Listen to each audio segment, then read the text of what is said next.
La Iglesia de Cristo Hermoso Jesús en Villanueva te invita a escuchar el mensaje de la Palabra de Dios en labios de nuestro pastor general Jorge Luis Álvarez Mazariegos.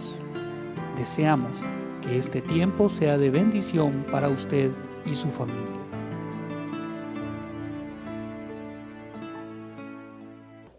Tomemos nuestra Biblia y vamos a compartir en esta noche el consejo del Señor.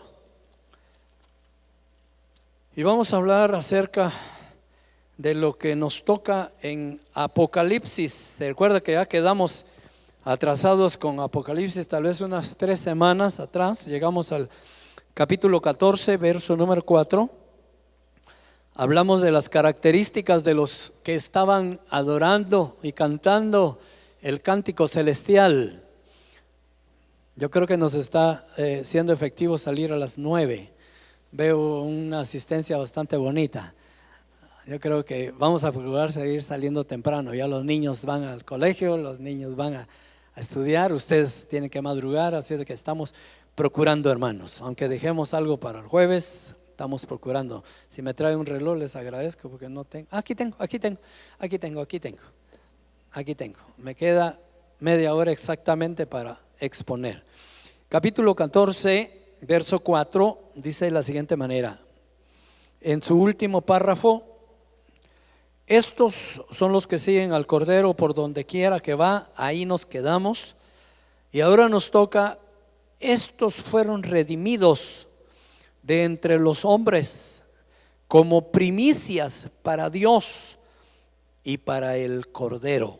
Hasta ahí la lectura del capítulo 14 de Apocalipsis, verso 4, en su párrafo final.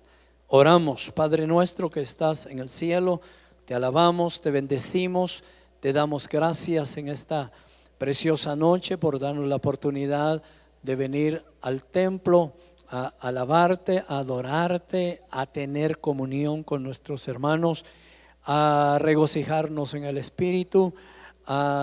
Quizás, Señor, algo muy importante es a tener contigo comunión. Tu presencia es real en este lugar.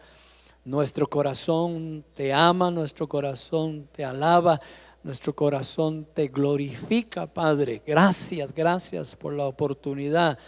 Ahora oramos por estas necesidades de sanidades del cuerpo, de salud, Señor, que mis hermanos tienen en este momento, pero creemos que tú escuchas la oración de tus hijos y puedes obrar cosas maravillosas por Alex, por Elena, por Giovanni y por el hermano Edgar. Tú conoces mejor que nosotros las necesidades que ellos tienen físicas en la cabeza, en su cuerpo. Oh Señor, en el nombre de Jesús, en el hígado tienen que hacerle exámenes, está delicado de su corazón, mi hermano Giovanni.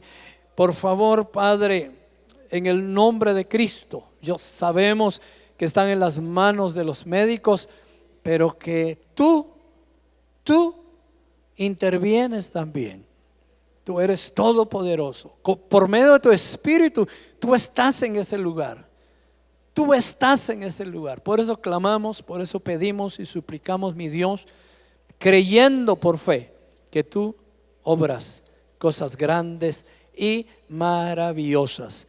Gracias, mi Dios, te suplicamos por esa actividad que se va a hacer en el pilar de aniversario, que sea de bendición por la actividad que vamos a hacer, a realizar el 10 de febrero también, por favor, Padre, y por los hermanos, hermanas que nos visitan, bienvenidos y gracias, Padre, en el nombre de Jesús. Que tu palabra quede, Señor, en nuestro corazón, que la asimilemos y que sea de edificación para nuestra vida espiritual. En el nombre de Jesús, amén y amén.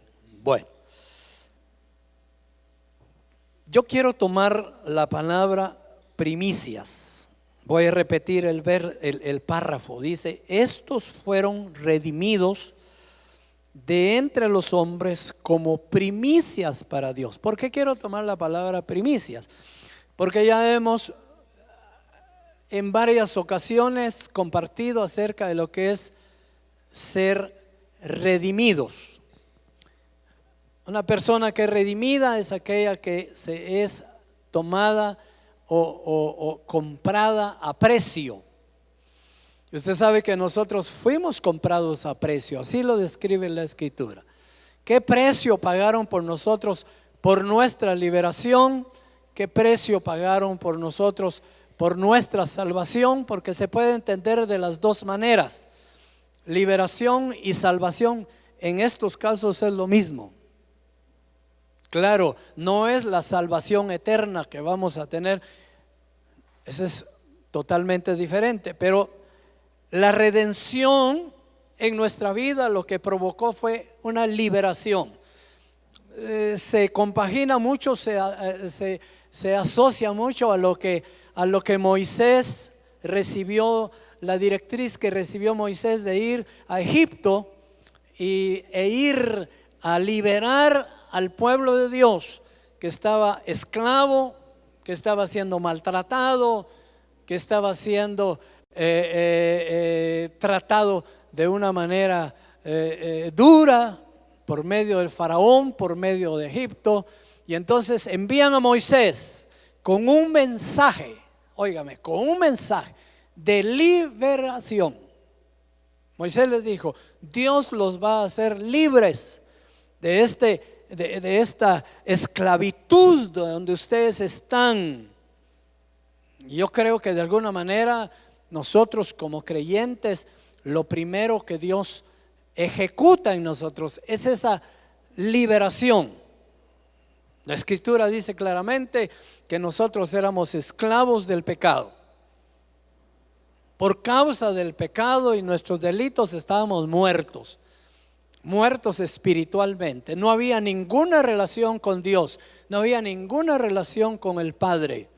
Estábamos a la deriva y el diablo había aprovechado esa oportunidad para tomarnos, para dirigirnos, para comandarnos, para que nosotros hiciéramos conforme a la voluntad del enemigo. Y cometimos muchos errores y cometimos muchas faltas, y nuestra vida no fue nada edificante, sino fue una vida lamentable.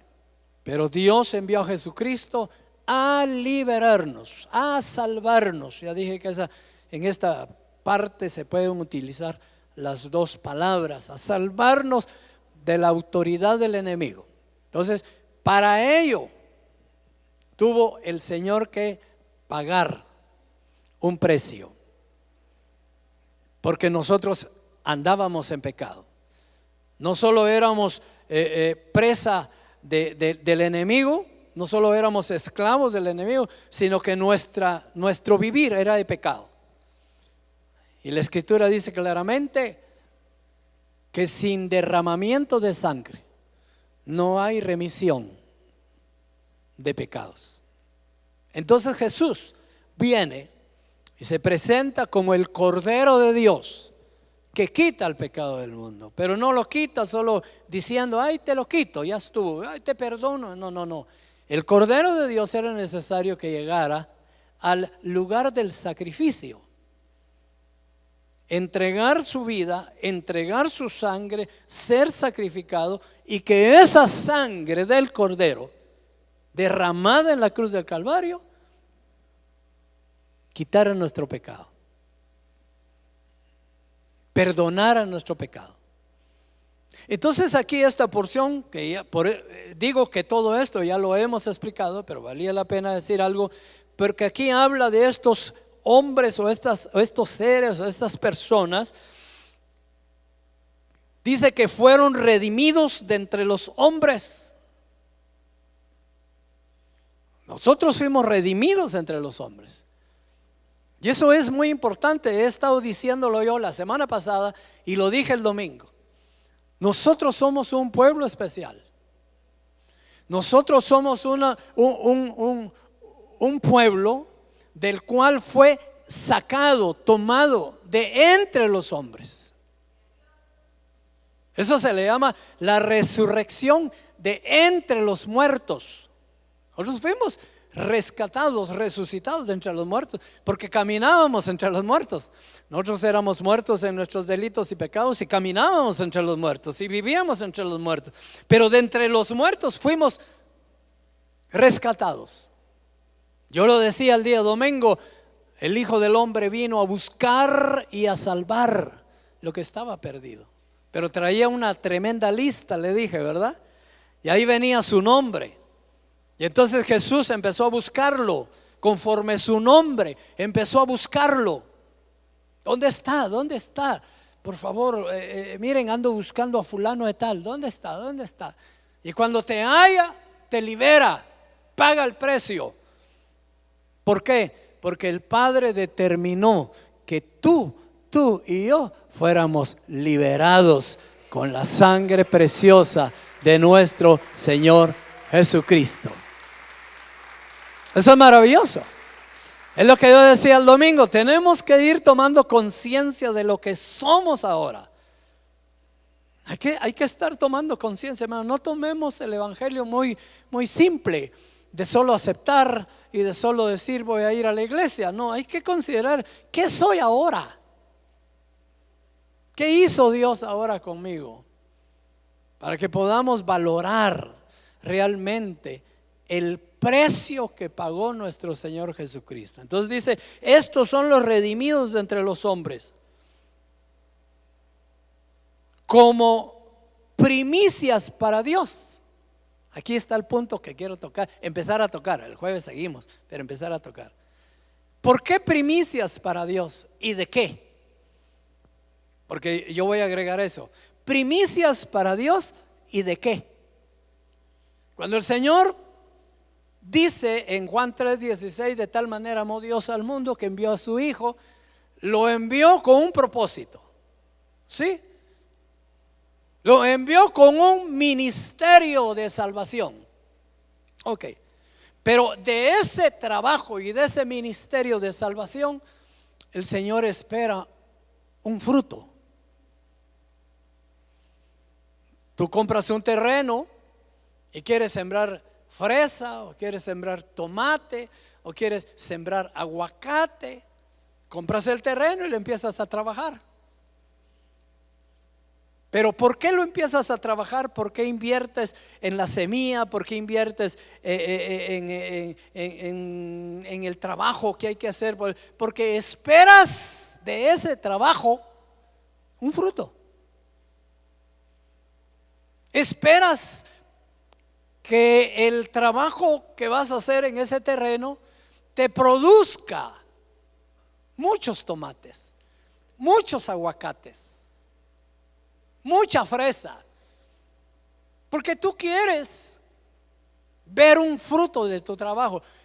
El Padre, Dios, cuando envía a Jesús, y usted conoce la vida de Jesús aquí en la tierra, no fue cómoda. Fue rechazado, fue maltratado, fue injuriado. Cuando el Señor echaba fuera demonios, le decían los religiosos de aquel tiempo, tú en el nombre de Belcebú echas fuera demonios, como quien dice, tú vienes en nombre del diablo, le decían. O sea, fue injuriado, fue humillado, fue lastimado y por último fue colgado de un madero. Ese fue el ministerio de nuestro Señor Jesucristo. El trabajo no fue fácil. El trabajo de preparar el terreno, el trabajo de la siembra de la palabra, del evangelio, de la salvación, no fue fácil. Pero el Padre estaba de acuerdo que su Hijo hiciera ese trabajo en medio de oposición, en medio de rechazo, en medio de gente que procuraba matarle, en medio de gente que le perseguía y le injuriaba mintiendo. Y el Padre sabía que el Hijo terminaría crucificado. por causa de nosotros. Él lo sabía. Y el Hijo lo sabía también. Pero usted cree que el Padre iba a permitir toda esa dolencia, toda esa situación de su Hijo, y el Hijo había de estar de acuerdo con esa vida difícil si no esperaran un fruto? Yo no creo que usted trabajara muy contento todo un mes y al final de mes le dijeran: mire, pero usted lo hizo por gusto porque no hay cheque. Usted lo hizo por amor al trabajo, pero no hay cheque porque usted no aparece en la planilla. Usted ya no llega el día siguiente. Y tiene toda la razón. Cuando el Padre envía a Jesús y Jesús viene, esperaban un fruto. Por eso hay que tomar muy en cuenta el pasaje de la vid verdadera. Cuando el Señor dice: y aquel que no dé fruto será cortado.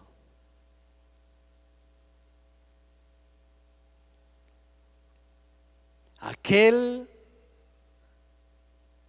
pámpano que le llama a la rama que fue injertada, que después de ser injertado no da fruto, solo hoja. ¿Sabe cuál es la figura de eso? A mí me gusta mucho la figura de eso. Como cuando el Señor fue a la higuera, y en ese pasaje dice que la higuera estaba pero frondosa.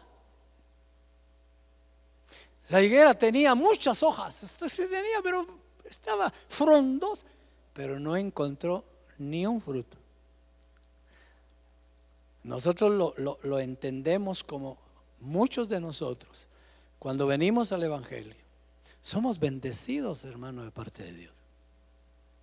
Desde que nosotros nos entregamos al Evangelio, yo soy testigo de eso. Desde que yo me entregué al Señor, busqué de Dios, Él me recibió. Empecé a ver su mano de bendición en mi vida. Y hay muchos que se llenan de esa bendición. Se llenan de esa bendición.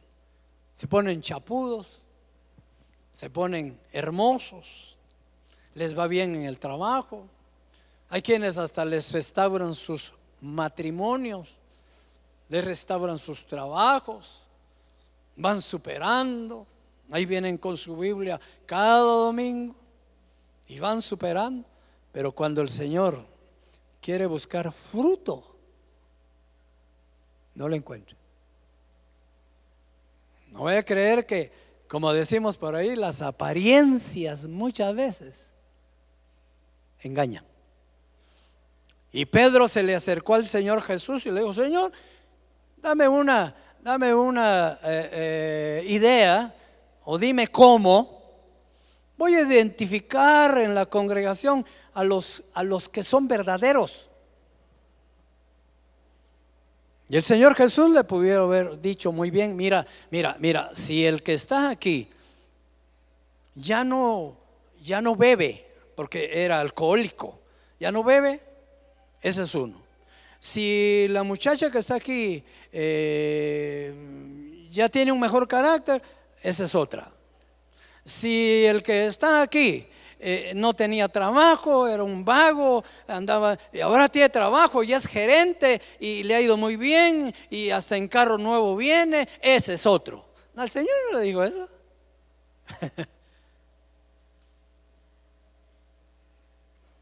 Podemos ser árboles bien frondosos, porque Dios es bueno, porque Dios bendice. Pero el Señor mismo dijo: no es lo frondoso, por sus frutos lo conoceréis. Por sus frutos. Al Señor no le importan mucho las hojas.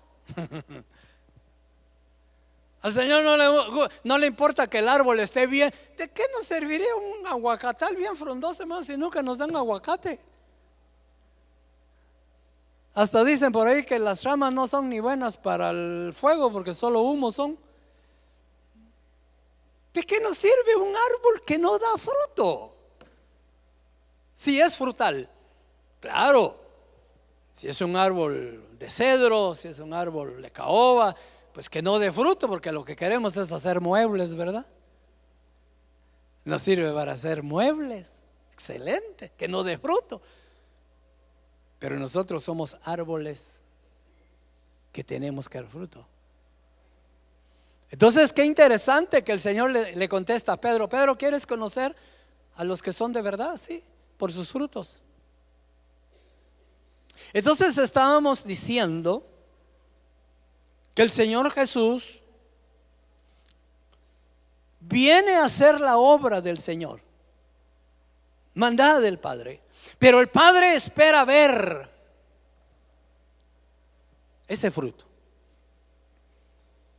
Yo me recuerdo del hermano Rogelio Garavito cuando sembraba tomate. Sembró tomate un año y le dio bastante tomate, y contento el hermano, sembró otro año y le dio bastante tomate, y qué bonito, y volvió a sembrar otro año. Pero en eso, cuando fue a traer su cosecha el tercer año, se la habían robado.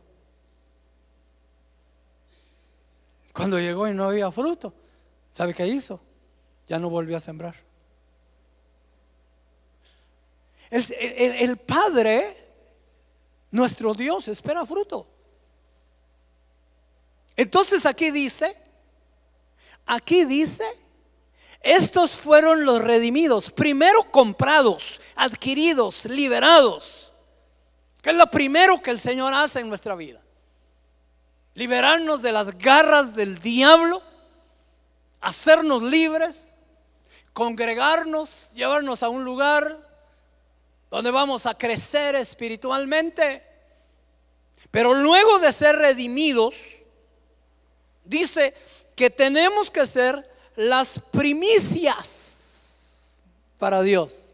O sea, el fruto primero. Eso quiere decir, el fruto primero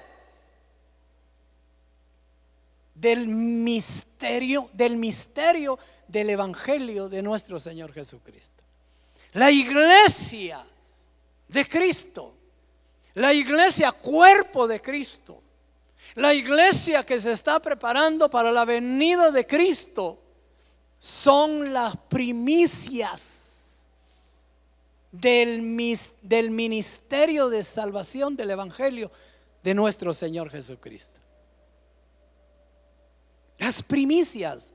¿Qué son primicias? Es lo mejor de una cosecha. ¿Qué son primicias? Es lo que se recogía primero y se dedicaba al Señor.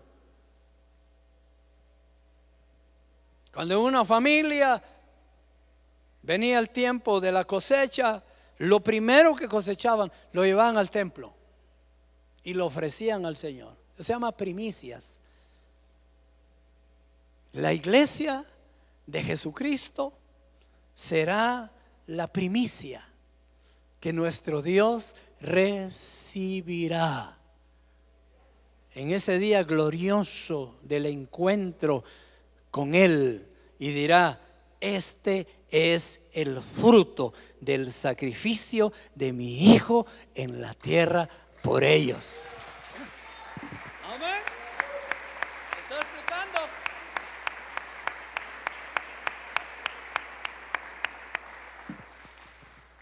Vendrán después otros salvos. Van a haber otros salvos después de la iglesia. La iglesia se va en el arrebatamiento con el Señor. Pero los que se queden, creyentes, frondosos, que les ha ido muy bien por ser cristianos, pero que no encontraron en ellos frutos, se van a quedar.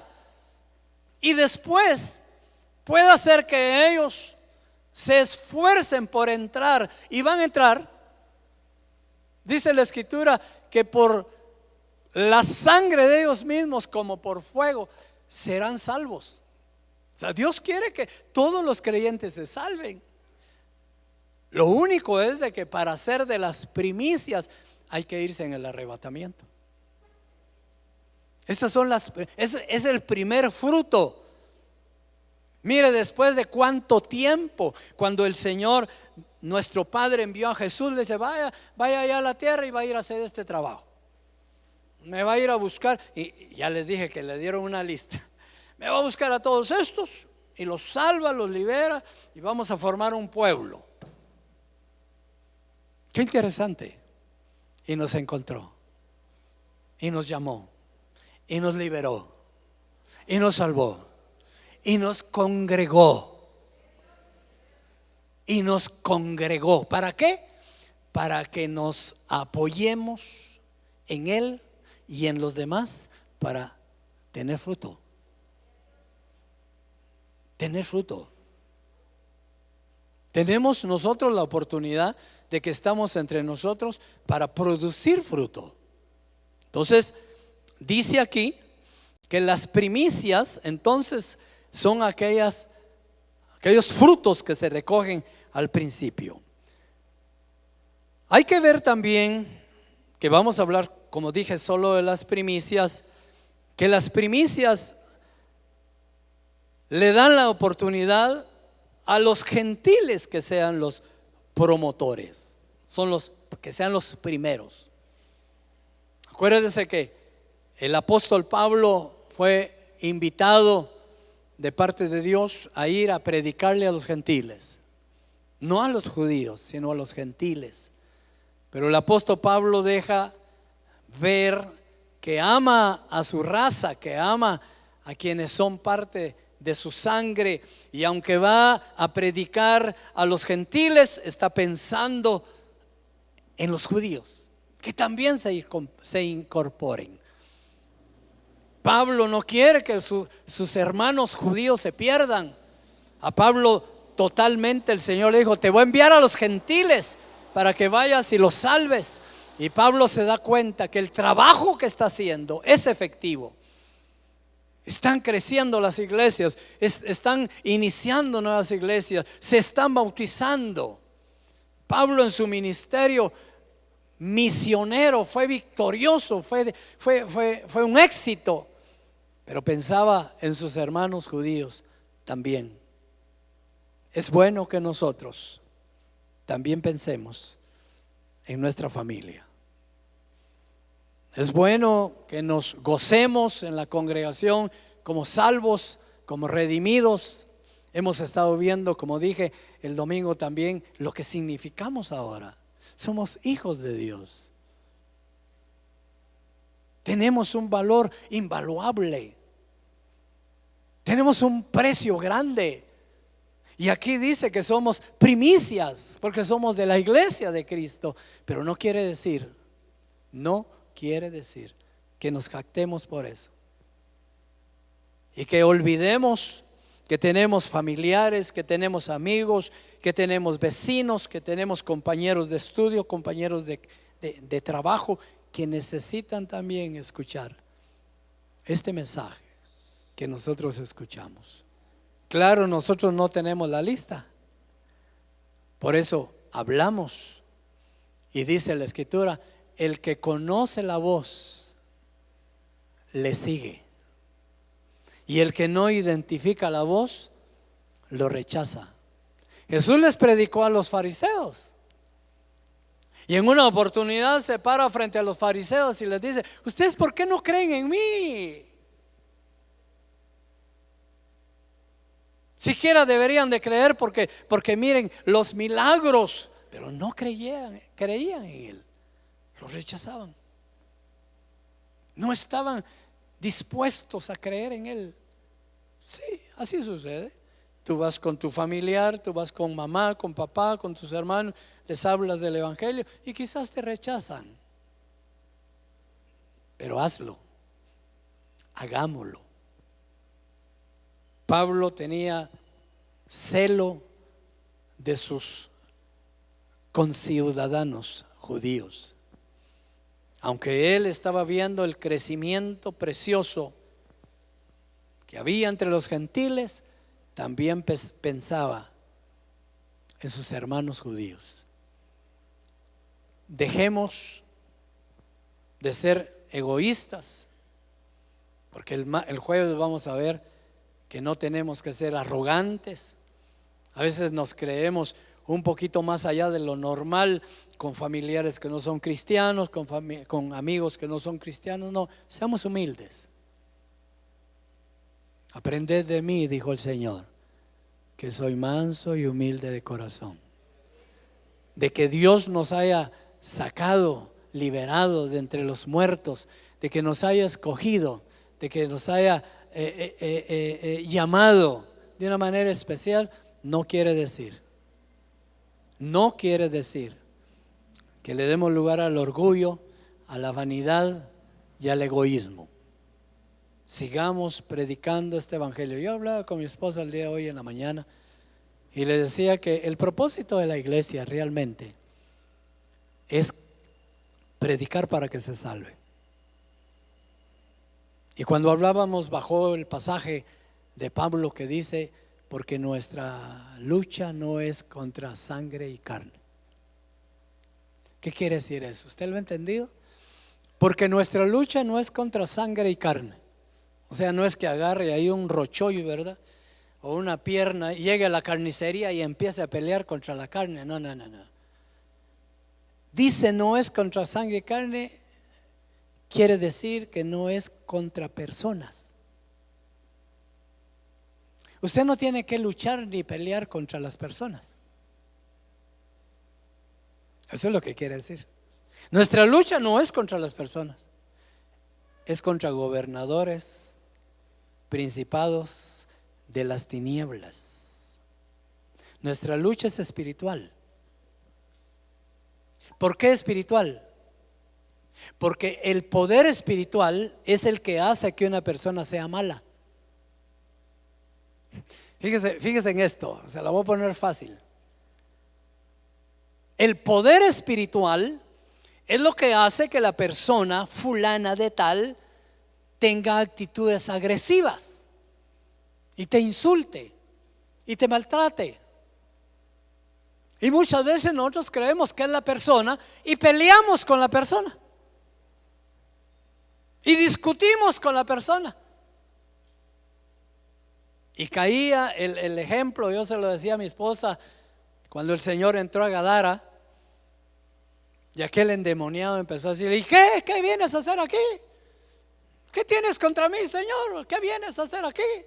O sea, el endemoniado estaba agresivo con el Señor. Pero ¿qué hizo el Señor? En su sabiduría, que es la sabiduría que usted debe tener. ¿Qué hizo el Señor? ¿Cómo te llamas?, le dijo. Y le contesta los espíritus: Legión. Ah, vaya, dijo, sé que aquí hay bastantes. ¿Y qué hizo el Señor? Les ordeno que salgan de este hombre. Salgan. Y usted sabe el pasaje. Salieron, se fueron a uno hato de cerdos y bueno, pasó un montón. Pero ¿qué pasó con el hombre? Después que Jesús le dice a los espíritus: salgan, y salieron, ¿cómo estaba el hombre? ¿Agresivo?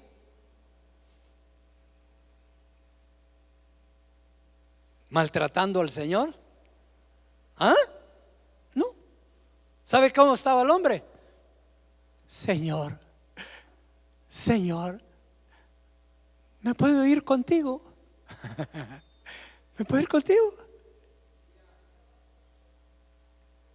Dócil, sencillo, manso. Ya no era el hombre agresivo. ¿Contra quién peleó entonces el Señor para cambiar a ese hombre? ¿Contra el hombre o contra el espíritu? A veces queremos cambiar a nuestros familiares, a veces queremos cambiar a nuestro esposo, peleando contra ellos. Es que sos un aquí, sos un allá, es que mira, no cambias, es que... Y el diablo feliz allá adentro. Vaya que no la tira contra mí, dice. Que pelee contra él. Y el diablo contento allá adentro y tranquilo.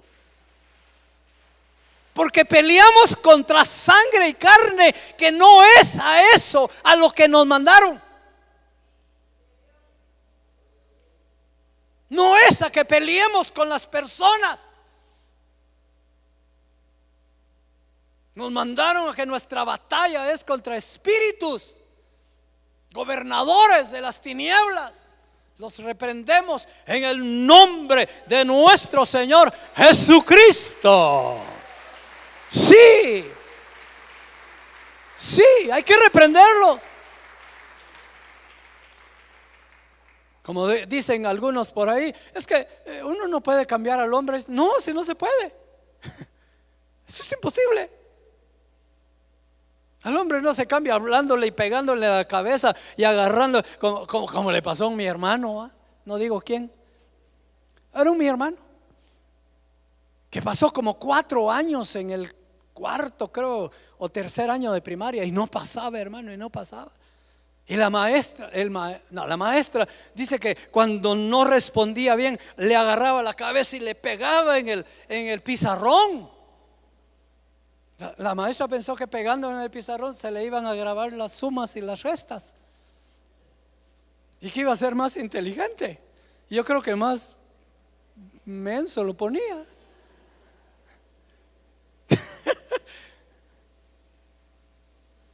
Dime las tablas de no sé qué. Ay, no lo sé, señorita. A ver, ponga las manos así y le voy a pegar. A veces el maestro cree que pegándole las manos se le van a quedar las tablas.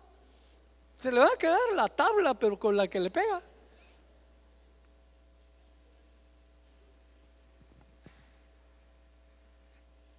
Nuestra lucha no es contra sangre y carne. Usted no va a cambiar a una persona tratándolo mal, diciéndole hasta que cambie usted, le voy a ser amiga de usted. No va a cambiar. A menos que llegues en el nombre de nuestro Señor Jesucristo, en el nombre de la sangre poderosa de Cristo. Y entonces liberes a la persona. Ay Dios, la persona después de ser un león va a ser un michito. Miau.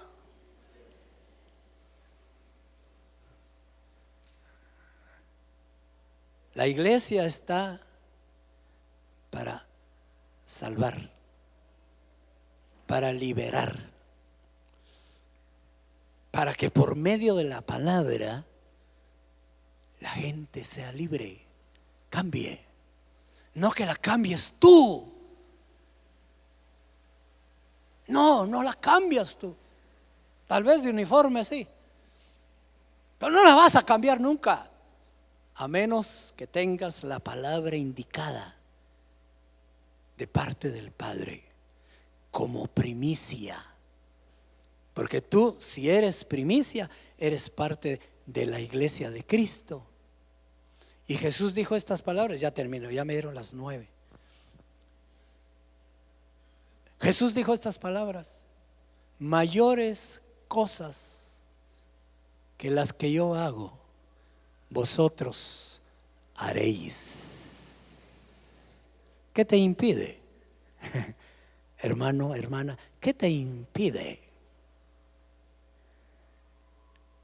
tomar el nombre de Cristo y en su sangre hacer obra maravillosa? No te impide nada. Lo que te impide es que no seas espiritual. Pero Dios te ha dado la facultad. Como primicias somos parte del cuerpo de Cristo. Tenemos autoridad. Tenemos la facultad. Guardémosla, vivámosla, cuidémosla para estar preparados para la venida de nuestro Señor Jesucristo. Aleluya.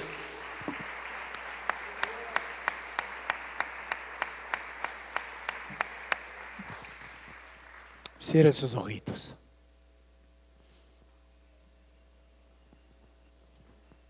Considere lo que escuchó. Ya no permita que el diablo le diga a su oído: tú no eres nada, tú no sirves para nada. Ya no acepte esa voz destructiva del diablo que te humilla.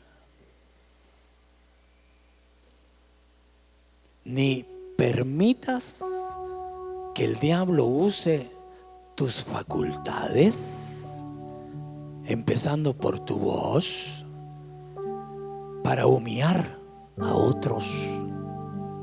No permitas que el diablo use tus manos para agredir a otros. No permitas que el diablo use tus pensamientos para condenar a otros. No, hermano, no es ese el espíritu de Cristo. El espíritu de Cristo es de amor, de gracia, de misericordia, de bondad. Apliquémosla en los demás. Yo estoy seguro que el Señor nos congrega para que echemos mano de nuestra fe. Yo estoy seguro que el Señor nos congrega, ¿sabes para qué? Para que practiquemos el amor, para que practiquemos la misericordia, para que practiquemos el perdón, para que practiquemos la bondad. Sí, para eso te tiene aquí congregado, para que le digas: Señor, úsame conforme tu misericordia. Padre, yo sé que muchos están orando hacia ti. Escúchales, fortaléceles, que su fe no sea destruida por malas intenciones del enemigo, sino que su fe sea fortalecida por buenas acciones hacia los demás. La Biblia dice claramente, en cuanto a acciones de piedad, hazlo. Acciones de amor, hazlo. Yo voy a decir algo muy a conciencia. Creo que se pierde más odiando que perdonando. Tú perdonas, te liberas, Dios te bendice. Y si la otra persona no responde, tú ganas. Pero si odias, tú pierdes. Tú pierdes. Padre, enséñanos el mover de tu espíritu en nuestra vida hacia los demás, para gloria y honra de tu nombre. Padre, yo te doy gracias esta noche por todo, y bendice a cada uno por nombre, para la gloria y la alabanza de tu nombre. Amén, Señor, y amén. Ha sido un privilegio para la Iglesia de Cristo Hermoso Jesús contar con su atención. Puede comunicarse con nosotros a través de los siguientes medios. Que Dios le bendiga.